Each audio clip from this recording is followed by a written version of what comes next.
Purpose of this presentation is to fulfill the requirements for the assignment Subject Analysis 7 for MIS 325 Management Information Systems. Hello everyone. Today we're going to talk about two big ideas that change how businesses grow: network effects and distributive innovations. Essentially, we'll look at how things get more valuable when more people use them and how small ideas can eventually take over entire industries. To get started, let's define exactly what we mean when we talk about a network effect. Think of a product like a telephone. If you're the only person with one, it's useless. But as more people get them, the phone becomes way more valuable to you because you can call more people. This is called the network effect. The product's value goes up just because more people are using it. This creates a positive loop where new users make the service better for everyone, which helps the company stay on top. Now, there are actually two different ways these connections work: directly and indirectly.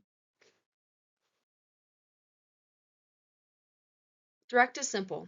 More users means more value, like WhatsApp or a phone line. Indirect is a bit different. Think of a smartphone.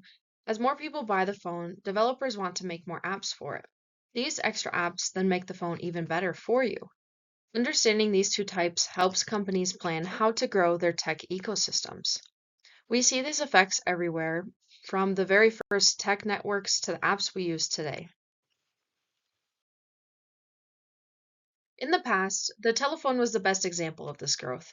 Today, we see it in social media, Uber, and even Airbnb.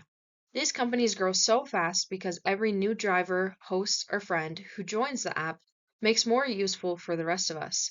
This gives companies a massive amount of power in the market. But it's not just about being useful. This growth actually leads to more higher satisfaction and much financial value. When a network gets bigger, the value doesn't just go up a little bit, it explodes. This keeps customers happy and loyal because it would be too hard to leave and find that many people somewhere else.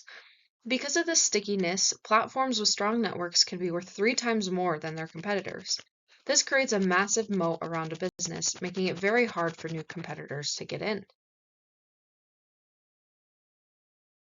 Once a platform is huge, it is a locked gate for competitors. Users stay because it's convenient and everybody knows it's already there. These competitive moats allow big companies to keep their lead and maintain their pricing power. However, being the biggest isn't always perfect. There are some downsides to being a giant. Sometimes, being a monopoly makes a company lazy, leading to less innovation because they don't feel they need to try as hard. Also, networks can get too big. Think of a highway that's so crowded that it's no longer useful. This slowing down by big companies is exactly what allows our second topic, distributive innovation, to happen. Distributive innovation isn't just a new idea. It usually starts as something simple, cheap, and maybe even a bit worse than what's already out there.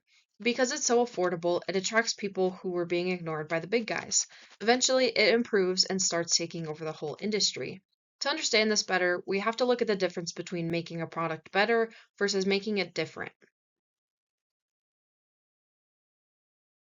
Expert Clayton Christensen says there are two types of progress: sustaining, making a good product slightly better for existing customers, and distributive, creating a whole new market for people who couldn't afford the old version.